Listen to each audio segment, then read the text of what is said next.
kumusta po ang pagkain? Kasi din po as we all know, yung pong mga barko na dumadaan dyan sa Strait of Hormuz, hindi lang yan mga barko para po sa petrolyo, no?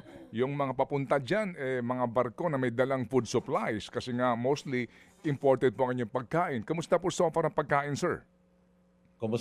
Mabuti at tuloy at they have ample supplies for a few months at tuloy ang dating ng mga shipment by air. Yeah, like for example, yung pinakamalaking grocery chain dito, yung Lulu, pag-aari ng India na nagpapadala siya ng sariling, may mga aeroplano siyang inaarkila na nagdadala ng pagkain dito. Even food prices have remained stable. Supply, walang rationing, wala ring nagho-hoarding, so normal pa rin. Opo, kumusta po ang petrolyo dyan sa inyo? Yung supply po ng petrolyo. So far ho ba may pagbabago sa presyuhan din at yung kanyang availability?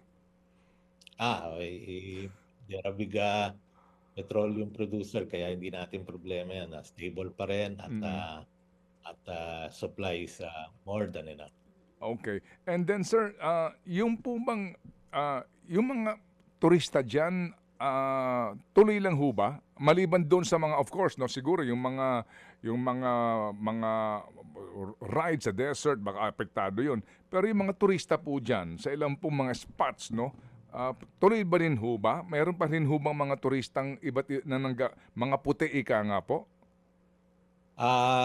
Yun siguro bumaba ng konti, ano? Pero yung industriya, tuloy, gaya kunyari nitong Eid Fitr holiday, may mga libreng lugar, no, na pwede mong puntahan na walang bayad. Isang popular doon, yung Miracle Garden sa Dubai.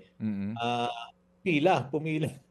In fact, they had to close, sabi nila, binabawi muna nila yung free. Kasi ang dami pamamasyal. So tuloy ang pamamasyal, tuloy pa rin ang buhay na kasi malaki nga ang tourism industry. So nakikita mo na buhay pa rin.